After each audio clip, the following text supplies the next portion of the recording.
So আমরা usually যা করি যে আমাদের রাইটিং টাস্ক টুর জন্য তারা সচরাচর দেয় 30 minute or like 40 minute 40 minute দিয়ে থাকে আর কি। তো 40 মিনিট দিলেও আমরা বলে থাকি সবাইকে, ভাই এখানে 40 মিনিট দেওয়ার দরকার নাই, আমরা দিব 35 মিনিট। কত মিনিট? 35 মিনিট। কারণটা কি? কারণটা হচ্ছে গিয়ে আমার প্রথম 5 মিনিট আমি দিব ফর থিঙ্কিং, আইডিয়া জেনারেশন, যে আমি লিখবোটা কোশ্চেনের উপর বেস করে what we will write. Okay, what we will write down on it. So আমরা এটার উপর কি লিখবো এই নিয়ে চিন্তা করবো। কত মিনিট? 5 মিনিট। 5 মিনিট থেকে 1 মিনিট কমও না, আবার 1 মিনিট বেশিও না। To be exact 5 minute. Exact 5 minute আমাদেরকে এটা চিন্তা করতে হবে যে হ্যাঁ আমরা এগুলা পড়বো, এগুলা নিয়ে লিখবো, আর এই আইডিয়া নিয়ে লিখবো। পরবর্তী 30 মিনিটসে আপনি লেখা শুরু করবেন, ইভেন লেখা শেষ করবেন। এখন এখানে 5 মিনিট কেন আইডিয়া জেনারেশনের জন্য দিচ্ছি তা একটু বলে দিই। আমরা যদি প্ল্যান করে কোনো কাজ করি তাহলে সেটা খুব শর্ট টাইমে শেষ হয়ে যায়, ঠিক না আপু? জি, জি। তবে যদি আমরা কাজ করা অবস্থায় যদি মানে প্ল্যানিং করি তাহলে এটা কিন্তু ওই যে কাজ অবস্থায় যদি প্ল্যানিং করতে থাকি তখন কিন্তু আমাদের টাইমটা একটু বেশি লাগে। আর আমি কাজও করছি আবার চিন্তাও করতেছি, একটু বেশি মানে টাইম কনজিউমিং হচ্ছে। তো এই জন্য আমি প্রথমে বলে থাকি 5 মিনিট আপনি চিন্তা করবেন যে what you will write down on the paper, or like you will tap on the like white paper. So আর 30 মিনিট আপনি লিখবেন। 30 মিনিট লিখবেন, 5 মিনিট চিন্তা করবেন, আইডিয়া জেনারেট করবেন। আচ্ছা, এখন ট্যাক্স টু লেখার যে পদ্ধতিগুলো তা একটু দেখায়। ট্যাক্স টু তে সচরাচর যে কোনো any kind task two, any kind section two অথবা রাইটিং টাস্ক টু আমরা লেখা শুরু করি এভাবে। ইন্ট্রোটাকে করি আমরা কি paraphrasing. Intro will be paraphrased. Okay, paraphrased হবে। দেন টপিক রিলেটেড সেন্টেন্স লিখবো। আর টপিক রিলেটেড সেন্টেন্স লিখার সাথে সাথে মানে টপিক রিলেটেড সেন্টেন্স লিখে এক্সপ্লেনেশন দিব, এক্সাম্পল দিব। আর explain the example for idea one, idea one এর জন্য same as body two, and then according to the topic. এইটুকু হচ্ছে আমার রাইটিং টাস্ক টু লেখার স্ট্রাকচার। স্ট্রাকচারটা একটু আমি হাইলাইট করে দিই যাতে আপনার বুঝতে সুবিধা হয়। আপনি চাইলে এটা ইয়ে করতে পারেন, স্ক্রিনশট নিয়ে রাখতে পারেন অথবা নোট ডাউন করতে পারেন। এখন স্ট্রাকচার তো দেখাই দিলাম, এখন লিখবো কিভাবে আসে। লেখার আগে কিছু জিনিস আপনাকে প্রশ্ন করবো আমি তারা। আচ্ছা, এখানে কোশ্চেনটা কি দেখা যাচ্ছে? কোশ্চেনটা কি দেখা যাচ্ছে?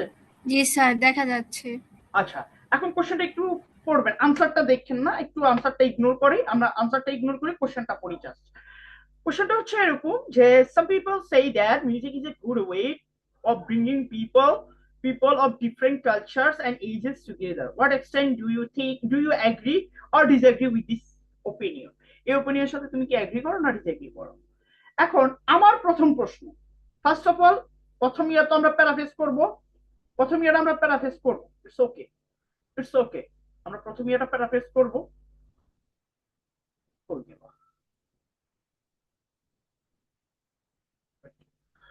প্রথম ইয়ারটা আমি প্যারাফেস করলাম। প্রথম ইয়ারটা প্যারাফেস কোথায় থেকে শুরু হয়েছে জানেন? আমার এখান থেকে। There are few people who claim that music is the best way. There are few, I mean, some people reckon there are few people who claim that music is the best way to connect each other, even though you are from another country. Each other and ages together. And ages together. Huh?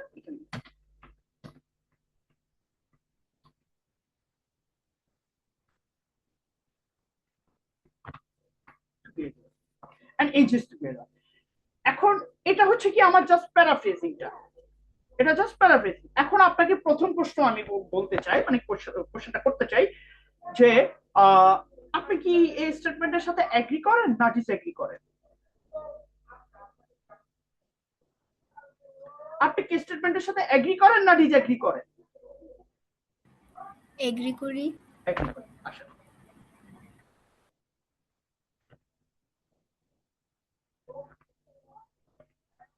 এখন আপনার প্রশ্ন এখানেই শুরু হয়, আপনি agri কেন করবেন? আপনি কেন এগ্রি করছেন, রিজন গুলো কি কি? বিকজ এজের সাথে কালচারের সাথে চেঞ্জ হয় আমাদের অপিনিয়নটা। আপনার কাছ থেকে তো ওপিনিয়ন চাইছে, ওকে আপনি এগ্রি করলেন, কিন্তু এগ্রি করার রিজনটা কি? আপনি মিউজিক কিভাবে একজন আরেকজনকে কানেক্টেড করে, কিভাবে এই যে কানেকশনটা কিভাবে তৈরি করে, এটা কখন চিন্তা করছেন? আচ্ছা আসেন, তাহলে আমি আপনাকে একটু চিন্তা করতে বাধ্য করি। Actually I will push you up so that you can think about it. So আপনার এখানে কথাটা হচ্ছে গিয়ে মিউজিক, টপিকটা হচ্ছে মিউজিক, যেটা মানুষের সাথে মানুষকে কানেক্ট করে, কালচারের সাথে কালচারকে কানেক্ট করে। আপনাকে যদি প্রশ্ন করি, আহ হিন্দি মিউজিক শুনেন, হিন্দি গান অনেক কম শুনি, কিন্তু শুনি। শোনা হয় কিনা? মিউজিক আমরা সবাই কম জি, শুনি, শোনা হয়। শোনা হয়। এবার আপনি কিভাবে বুঝতে পারেন যে এই মিউজিকটা ফর রোমান্টিসিজম, এই মিউজিকটা ফর স্যাডনেস, এই মিউজিকটা ফর অ্যাকশন, কিভাবে বুঝেন? আবার রিপিট করবেন? হ্যাঁ, আমার প্রশ্ন হচ্ছে এখানে আপনি কিভাবে বুঝলেন যে মিউজিক, তো আপনি হিন্দিটা শুনেন, হিন্দি কি আমাদের মাতৃভাষা? আমাদের মাতৃভাষা তো বাংলা, ঠিক না? জি, জি। বাট বাট আমরা হিন্দি মিউজিক শোনার পরেও বুঝতে পারি যে এটা রোমান্টিক সং, এটা স্যাড সং, এটা অ্যাকশন সং, এটা ফানি সং, এগুলো বুঝতে পারিনি। এটার এটার বিগিনিং থেকে একটু শুনলে বোঝা যায়। আচ্ছা, বোঝা যায়, এটা কিভাবে বুঝেন আপনি? গানের এক্সপ্রেশন দেখে না? জি। Okay. তাহলে প্রথম আইডিয়া, এক্সপ্রেশনস, হয়েছে নি বানান? হয়েছে হয়তো। আচ্ছা, এক্সপ্রেশনস গেল, তারপরে আসেন আপনাকে আরেকটা কোশ্চেন করি। মিউজিক কি আপনাকে এক রিল্যাক্স মিনিট, করে? এক মিনিট, আমার কল আসতেছে। ওকে, টেক ইউর টাইম।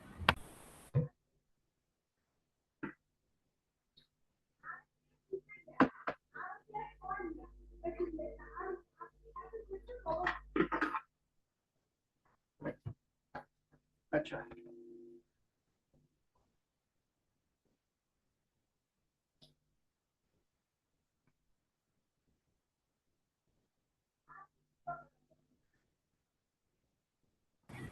আচ্ছা, এখানে ছোট ছোট কিছু প্রশ্ন করবো, উইদিন শর্ট টাইমে আমি এটা শেষ করে দেওয়ার ট্রাই করবো, চিন্তা করেন না, হ্যাঁ, একদম শর্ট টাইমে এটা শেষ হয়ে যাবে। তো এখানে প্রশ্নটা হচ্ছে, প্রথম প্রশ্নটা হচ্ছে, আপনি, কেউ কেউ মিউজিক শুনে রিল্যাক্সেশনের জন্য, একটু মন খারাপ হলে যেন রিল্যাক্স হতে পারে, এজন্য মিউজিক শুনে, ঠিক আছে না? হ্যাঁ, জি স্যার। ওকে, রিল্যাক্স, ওকে, রিল্যাক্স পাইলাম। আমার আরেকটা লাগবে।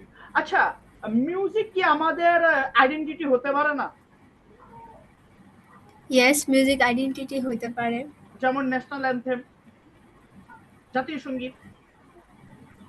জি স্যার। ওকে,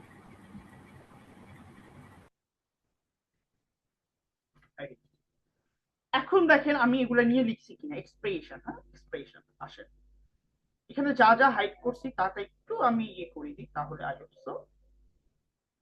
আচ্ছা, একই করছেন, তারপর এক্সপ্রেশন প্রথম আইডিয়া নিলাম আমরা, একটু দেখেন এখানে আমরা কি লিখছি।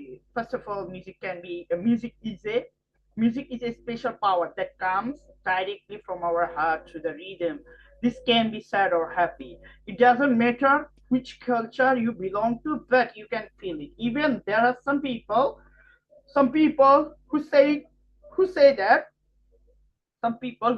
that music is the best way to express yourself. Expression পাইছেন এখানে, express yourself. For example, according to CNN, one song became so popular among young young, which was Spanish. এখন আপনি এখানে চাইলে স্পেনিশও লিখতে পারেন, বা আপনার মতো করে একটা জিনিস লিখতে পারবেন। যেমন আমি এখানে বাংলা লিখলাম, বাংলা। আমাকে কি কেউ জাজ করতে পারবো? কেউ জাজ করবো এখানে? না, তারা জাজ না। করবে না। তারা অ্যাকচুয়ালি দেখবে আপনার লেখাটা কি রিলেভেন্ট আছে কিনা। আমি এখানে বাংলা লিখলাম, আর আপনার ইয়াটা লিখলাম, ধরেন কামাল লিখলাম, যাই হোক, সিঙ্গারটা লিখলাম Kamal, Bangla song sang by Kamal, although it was a স্পেনিশের জায়গায় আমি লিখলাম বাংলা, সেম।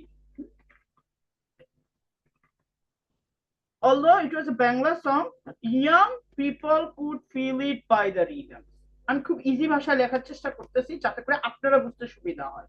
হ্যাঁ, তো এই যে এখানে আমার মনে আছে কি আমি প্রথমে লেখার একটা স্ট্রাকচার দেখাইছিলাম, আরেকবার দেখাই। জি স্যার। একটা স্ট্রাকচার দেখাইছিলাম কি, প্যারাফ্রেজিং বা topic related sentence, explanation, example, এক্সাম্পলটাকে আবার এক্সপ্লেন করা। ওকে, এক্সাম্পলটাকে আবার এক্সপ্লেন করা। ওকে, আসেন, এটা কি আমার টপিক রিলেটেড সেন্টেন্স ছিল না? এটুকু এখান পর্যন্ত, একদম এই জায়গা পর্যন্ত টপিক রিলেটেড সেন্টেন্স আর এক্সাম্পল মানে এক্সপ্লেনেশন ছিল না এখানে? ছিল কি দেখেন তো, যে প্রথম টপিকটা কি ছিল আমার? মিউজিক। আমার টপিকটা কি? মিউজিক। এখন মিউজিক দিয়া, মিউজিক কি, music is power that comes directly to the rhythm, rhythm দিয়ে বের হয়। ওকে, আমি এটা লিখলাম। এটা লেখার পর তারপর একটু explanation, it can be sad or it doesn't matter which culture you belong to, but you can feel it, even there are some people, মানে একটু এক্সপ্লেনেশন দিলাম আর কি, এক্সট্রা ইয়ে দিলাম। তারপরে এক্সাম্পলটা দিলাম। এক্সাম্পলটা কোথায় শেষ হচ্ছে আমার? এক্সাম্পলটা আমার শেষ হচ্ছে এখানে, এই জায়গায় আমার কিন্তু এক্সাম্পলটা শেষ। এক্সাম এই জায়গায় আমার এক্সাম্পলটা শেষ, তারপর আবার দিলাম এক্সাম্পলটাকে একটু এক্সপ্লেইন কইরা। এক্সপ্লেন করার রিজনটা কি? এক্সপ্লেন করার রিজনটা হলো যেন আমার ওয়ার্ড কাউন্ট বাড়ে, একটু ওয়ার্ড কাউন্টটা বাড়ানোর জন্য। আচ্ছা, এখানে আমি একটা জিনিস কিন্তু ইনক্লুড করি না। আমার প্রথম ইন্ট্রোতে আমি একটা জিনিস ব্ল্যাক ব্ল্যাক ইয়া দিয়া এই ব্ল্যাক করে রাখছিলাম, মানে এটা ব্ল্যাক করে রাখছিলাম। এখানে আমি সেম জিনিস করছিলাম। এখানে একটা টপিক রিলেটেড জাস্ট একটা সেন্টেন্স লিখছিলাম। Music is not just a sound that makes us relax, it helps us to refresh our health and brain as well. মানে এটা জাস্ট প্রথমে আমি একটা এক্সট্রা লাইন দিয়ে রাখছি টপিক রিলেটেড, যাতে করে আপনি যখন রিডার, আমি যখন লিখতেছি, আমি তখন একজন রাইটার, একজন রিডার যেন বুঝতে পারে যে এই লেখাটা কি টপিক রিলেটেড ছিল, এই লেখাটা কি টপিক রিলেটেড, যাতে করে সে একটু কানেক্টেড ফিল করে, কানেক্টেড ফিল করে। তো এই লেখাটার আরো একটা উদ্দেশ্য ছিল, আরেকটা উদ্দেশ্য ছিল আমার ওয়ার্ড কাউন্ট বাড়ানো। ওয়ার্ড কতগুলো হতে হবে? 250 word plus, within 35 minute. Within 35 মিনিটে আমাকে 250 ওয়ার্ড প্লাস লিখতে হবে। তো আমি এক্সট্রা লাইন এখানে লিখলাম, আর এখানে প্রথমে এক্সপ্লেনেশন, টপিক রিলেটেড এক্সপ্লেন করলাম, টপিক রিলেটেড সেন্টেন্স, সেন্টেন্সটাকে এক্সপ্লেন, তারপর এক্সাম্পল, এক্সাম্পলটাকে explain. That's it. Same goes to আমার পার্ট টু, মানে আমার body part two. Body part two তো সেম জিনিসটাই করছি, এখানে কোনো কিছু ইয়ে করি না, বাট এখানে একটা এক্সট্রা লাইন লিখছিলাম। এক্সট্রা লাইন কি লিখছিলাম? এই যে ইন্টারোগেটিভ নামক একটা সেন্টেন্স আনছিলাম এখানে। ইন্টারোগেটিভ সেন্টেন্সটা আমি যেখান থেকে অ্যাকচুয়ালি রাইটিংটা শিখছিলাম অনেক আগে, তখন প্রায় মানে অ্যাকচুয়ালি এটার সাথে আমিও এগ্রি করি, ইন্টারোগেটিভ সেন্টেন্স একটা আনা দরকার আমাদের রাইটিং এর মধ্যে, যাতে করে ইন্টারেস্ট, মানে আমার রাইটিংটাকে একটু মনোরঞ্জন করা যায়, make it interesting, so that আপনার যে লেখক, মাঝে মধ্যে দেখবেন আপনারা যদি বাংলা লেখাও পড়েন বা অনেক বড় বড় কবি সাহিত্যিক বা নোবেলিস্টদের আপনার যদি রাইটিংটা পড়েন, তাদের লেখার মধ্যে আপনি সুন্দর মতো একটা ইন্টারোগেটিভ সেন্টেন্স পাবেন।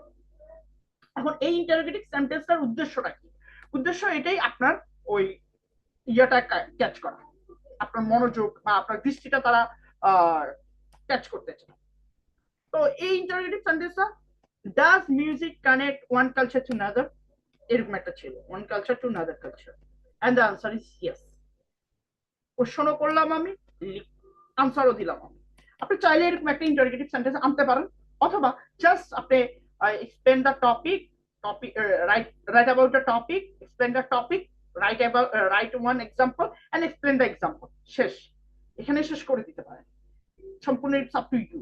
আমার দেখেন একটা কথা বলি, এখন এই যে এখানে তিনটা ওয়ার্ড আছে, তিনটা আমাদের কি ওয়ার্ড আছে? এগুলা আইডিয়া, তিনটা আইডিয়া আছে। আচ্ছা, আপনি কি তিনটা আইডিয়া দিয়ে এক্সপ্রেশন, রিল্যাক্স, আইডেন্টিটি। আচ্ছা, এই তিনটা ওয়ার্ড দিয়ে কি আপনি তিনটা প্যারা লিখতে পারবেন না? হ্যাঁ, লেখা যাবে। ইজিলি লেখা যাবে। আপনি কি এক্সপ্রেশন নিয়ে বুঝি 2-3টা লাইনও লিখতে পারবেন না, যেটা আমরা ইতিমধ্যে লিখে ফেলছি। রিল্যাক্সেশন নিয়ে আমরা দুই একদম তিনটার বেশিও হয়ে যেতে পারে। হয়ে যেতে পারে।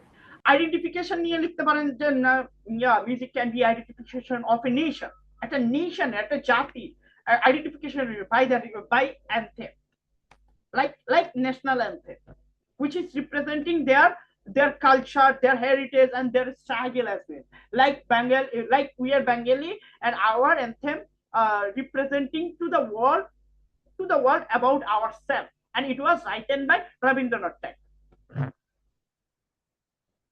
শেষ। আমি আপনাকে একটা কথা বলবো, রাইটিং এ জি যদি স্যার। ভালো মার্ক পেতে চান, বেশি কমপ্লেক্সিটিতে যাবেন না, আবার অতিরিক্ত সিম্পলও করবেন না, মাঝামাঝি রাখবেন। হ্যাঁ, এখানে কিছু কমপ্লেক্স সেন্টেন্স থাকবে, ওয়ার্ড ভ্যারিয়েশন দেখান, সেন্টেন্স ভ্যারিয়েশন দেখান, আপনার সবকিছুর ভ্যারিয়েশন দেখেন, কিন্তু অতিরিক্ত কমপ্লেক্স করেন না। যেমনটা আমাদের বাংলা ভাষাতেও, বাংলা ভাষাতে সাধু ভাষা পড়তে আপনার কাছে বেশি ভালো লাগে? বেশি ভালো লাগে আপু? না। সাধু ভাষা পড়তে বেশি ভালো লাগে, বাট কিছু কিছু ক্ষেত্রে আবার সাধু ভাষাটা অনেক ভালো লাগে। যেমন কবিতা পড়তে গেলে আপনার সাধু ভাষা অনেক ভালো লাগে, কবিতা।